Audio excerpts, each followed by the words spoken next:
Muito bem, meus amigos, estamos aqui em mais uma entrevista do Portal Independente, do Portal Rede Popular, hoje para falar de eleições com o professor cientista político da PUC São Paulo, Pedro Fassoni Arruda. Professor, obrigado aqui pela entrevista. Não tem como falar de eleição e não falar de Lula, né? Que é o assunto mais citado hoje. O senhor acha que teve uma pesquisa que aponta que a maioria da população acha que o Lula foi condenado para ele ser tirado da eleição? O que o senhor acha disso? O senhor acha que essa prisão teve fins políticos? Sem dúvida, assim como o impeachment da Dilma, né? É um desdobramento do golpe parlamentar de 2016, né? Impeachment sem crime de responsabilidade é um golpe, e assim como houve o afastamento ilegal da então presidente Dilma Rousseff, há também uma tentativa, né, um acordo, um consórcio envolvendo partidos políticos de direita no Congresso Nacional, mídia, Poder Judiciário, para afastar o candidato favorito nessa eleição do pleito, que seria o Lula no caso, né? Ele é o favorito em todos os cenários, em todas as pesquisas que foram realizadas até o momento. O processo é bastante, no mínimo controverso, né? Porque não existem provas de que o Lula seria o dono daquele triplex no Guarujá. Há uma clara partidarização do Poder Judiciário nesse caso, inclusive a própria atuação do Ministério Público Federal e do Tribunal Regional Federal e também da Justiça Federal de Curitiba mostra que existe, né, uma tentativa deliberada justamente de acusar o Lula e condená-lo por um crime que ele não praticou. O que o senhor acha dessa estratégia do PT de manter o Lula candidato, mesmo preso, e com essa perspectiva de que ele não será candidato, se ele colocar a candidatura, o TSE vai cassar? É bastante questionável, né? Já que ele trabalha com uma variável sobre a qual ele não tem o menor controle. Ou seja, se o Lula se tornará ou não inelegível para a eleição em outubro, agora em 2018. Isso não depende apenas do Partido dos Trabalhadores, né? Então, a recusa em discutir sequer uma alternativa à candidatura Lula, um plano B, por exemplo, acaba fazendo com que se reforce também esse culto à personalidade do ex-presidente da República e nos trabalhe com ideias e sim com nome. Não com propostas, né, mas sim com o carisma do ex-presidente, e dificilmente a gente sabe que isso daí consegue ser transferido para um outro candidato do partido, né? Então fica numa situação bastante complicada, né, caso o Lula não seja candidato à presidência.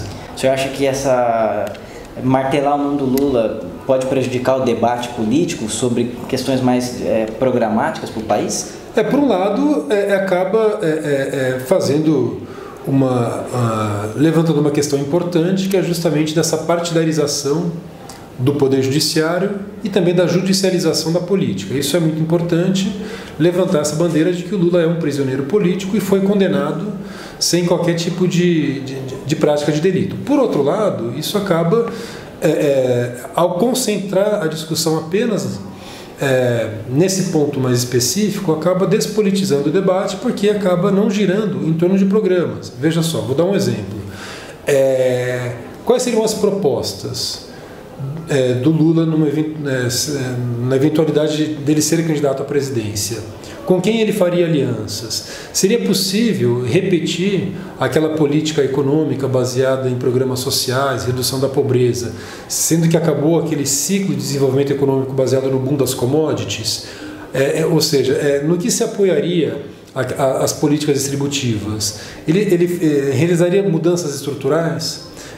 Qual a proposta dele a respeito da regulamentação da mídia, da desmilitarização da polícia, da tributação das grandes fortunas? São temas importantes que não estão sendo discutidos nesse momento.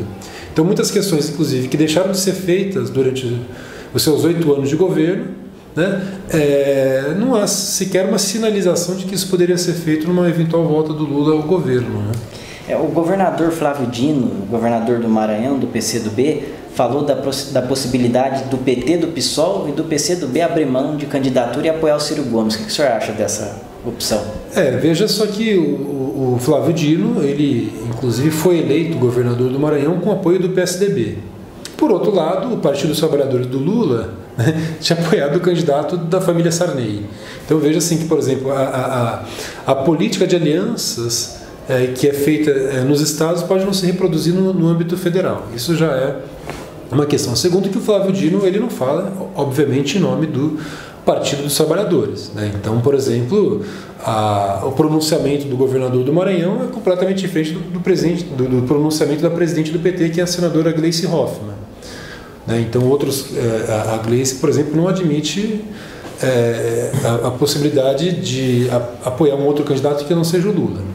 O próprio PT teria muita dificuldade de abrir mão de uma candidatura própria, porque mesmo que seja um outro candidato, como o ex-prefeito Fernando Haddad ou o Jacques Wagner, ex-governador da Bahia, o fato é que sem o lançamento de uma candidatura majoritária, isso daí também poderia prejudicar o desempenho do partido nas eleições para a Câmara e para o Senado Federal, porque, né, uma candidatura poderia puxar votos também para o Legislativo. Então, né, seria, né, apoiar uma eventual candidatura do Ciro Gomes, por exemplo, poderia prejudicar o seu desempenho na eleição para o Congresso e até mesmo perder as cadeiras que já ocupa lá. O senhor falou sobre a questão que muito se fala hoje do pós-Lula, né? Porque teve aquela questão do boom das commodities, aquele governo que as pessoas resumem assim, ganha-ganha. A elite ganhou e as classes menos favorecidas ganharam também. Agora se fala num governo de esquerda de ruptura, com determinadas estruturas da elite brasileira. Qual candidatura o senhor acha dessas do campo progressista que está mais próximo disso? Entre o Boulos, a Manuela e o Ciro? O Boulos, sem dúvida. Boulos. Né? Então, o Boulos ele vem sendo bastante contundente na defesa das suas propostas, né? Então, alguns desses temas, dessas reformas estruturais que eu mencionei há pouco, ele vem defendendo, né, de maneira bastante clara. Defende a desmilitarização da polícia, defende a regulamentação da mídia, defende a reforma agrária, a tributação das grandes fortunas, o controle dos bancos, enfim. Então ele tem essas propostas, sem dúvida. A candidata Manuela Dávila, ela chegou até pronunciamentos mais recentes defender a possibilidade de uma aliança com o PMDB. E o Ciro Gomes também não descarta até mesmo uma aliança com a Marina Silva, que seria a sua candidata. Bem no PP. Exato, né? Então, quer dizer, o próprio Ciro Gomes ele vem, né, sinalizando aí que uma vez eleito vai tentar abrandar um pouco o seu discurso, né, e tentar o voto aí de alguns setores da burguesia brasileira, da classe média tradicional, enfim, né? Mas que avaliação o senhor faz assim da candidatura do Ciro Gomes? Bom, o Ciro Gomes ele pode ser considerado um candidato de centro, no máximo de centro-esquerda, né? Então, o Ciro Gomes, por exemplo, ele está muito distante, inclusive, desses novos movimentos sociais, né? E a gente sabe da importância, por exemplo, do movimento feminista, do movimento negro, movimento LGBT, movimento ambientalista, né? Então, quer dizer, o próprio Ciro Gomes ele não tem, de fato, um forte movimento por trás da sua candidatura.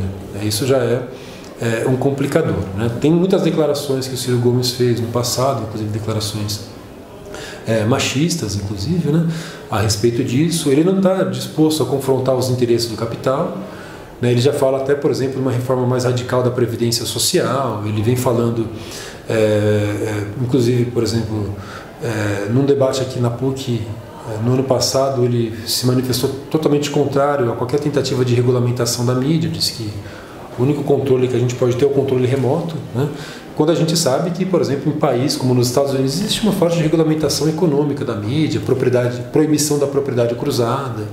Em países como França, Alemanha, Reino Unido existe até um forte controle, regulamentação de conteúdo da mídia, e o candidato acaba não falando nada a respeito disso.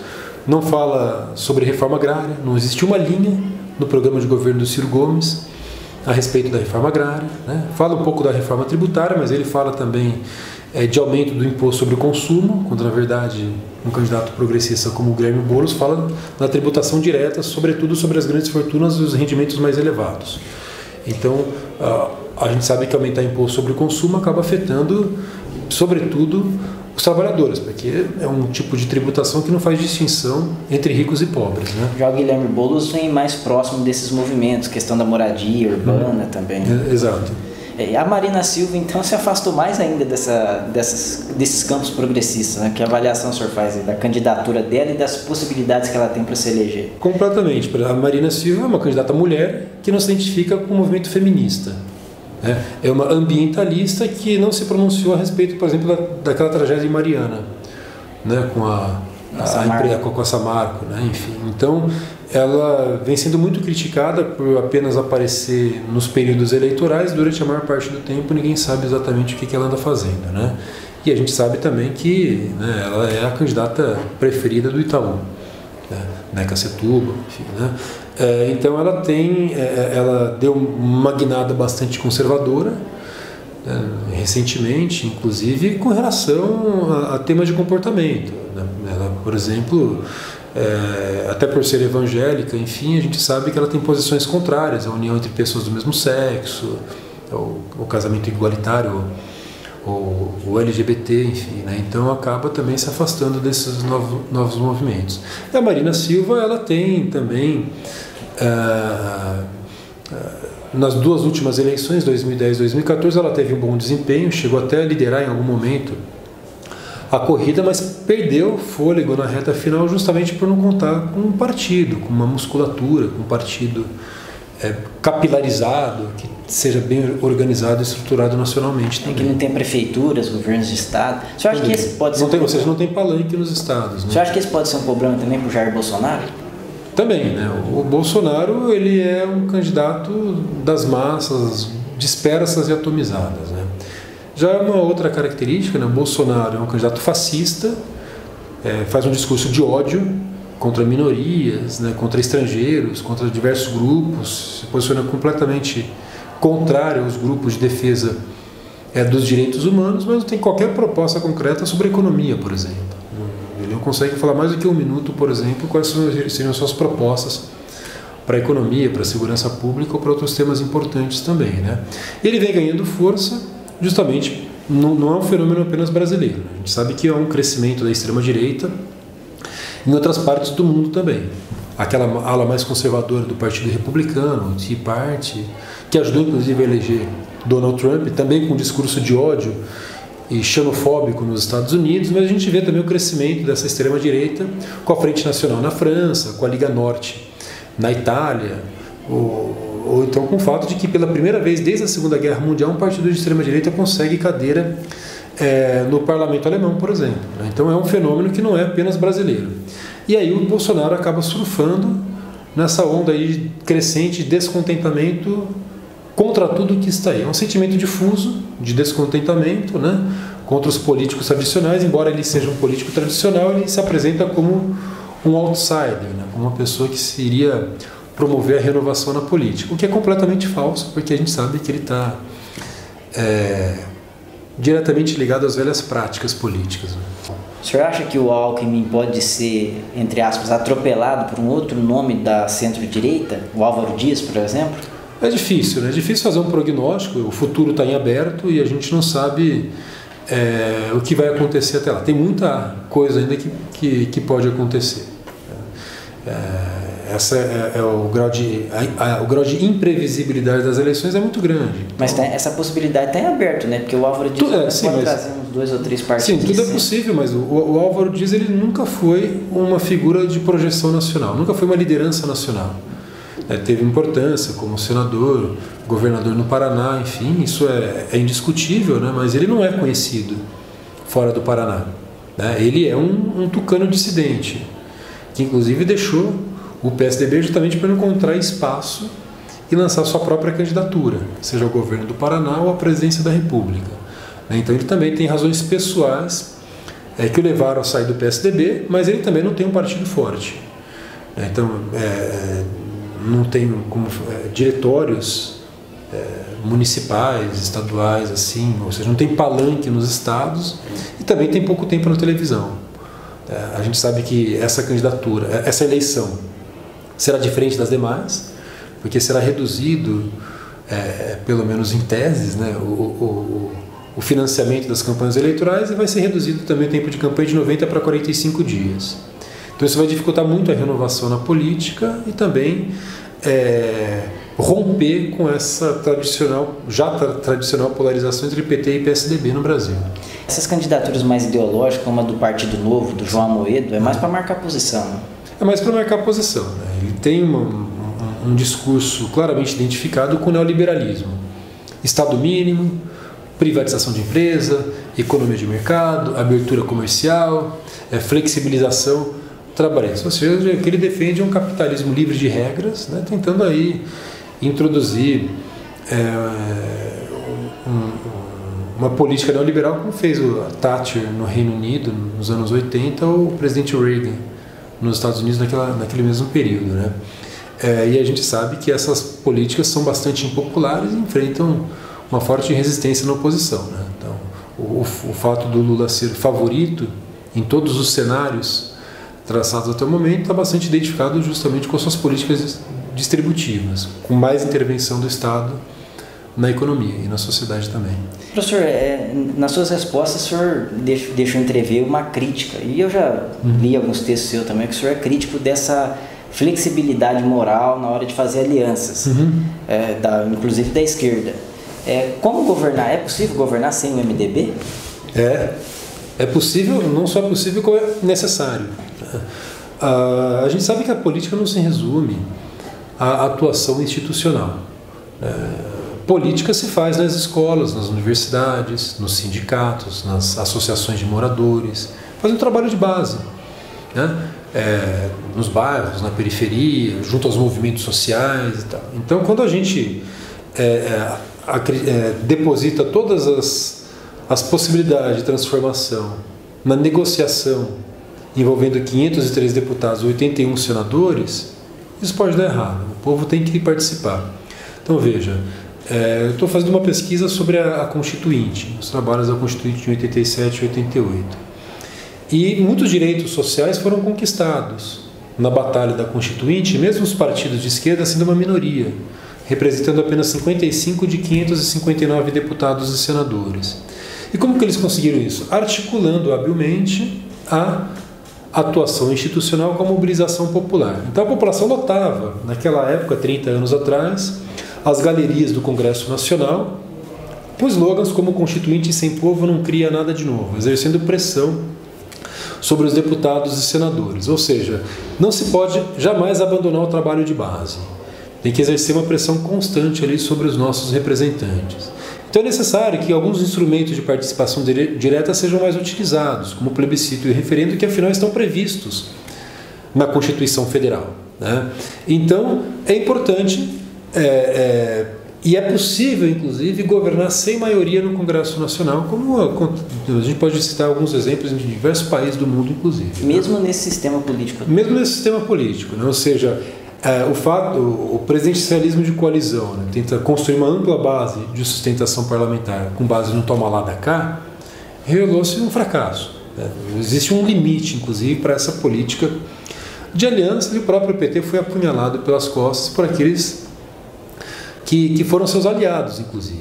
A gente sabe muito bem que o PMDB de Romero Jucá, né, de Michel Temer e outros, aí foi um importante aliado dos governos do PT, né, e depois acabou apunhalando. Então é importante, né, pensar em fazer política não apenas negociando nos bastidores com as lideranças dos partidos no Congresso, mas é importante pensar, sim, nesse trabalho de base, nessa educação política da classe trabalhadora e fazendo política também nas escolas, nas universidades, nos sindicatos de trabalhadores também. Professor, mas o senhor falou aí que se é possível governar sem o MDB. Muito se fala no candidato do mercado. A gente tem que fazer um discurso para o mercado. É possível também governar sem o mercado? Também nesse caso, assim como em relação ao PMDB, é possível e é necessário governar sem o mercado. A gente não pode mais permitir que o mercado continue determinando o que o governo pode ou não fazer. O governo não pode se tornar um refém do mercado.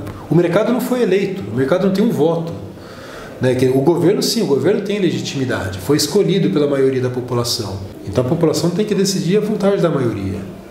A gente não pode permitir que uma meia dúzia de barões da mídia digam o que um governo pode ou não pode fazer.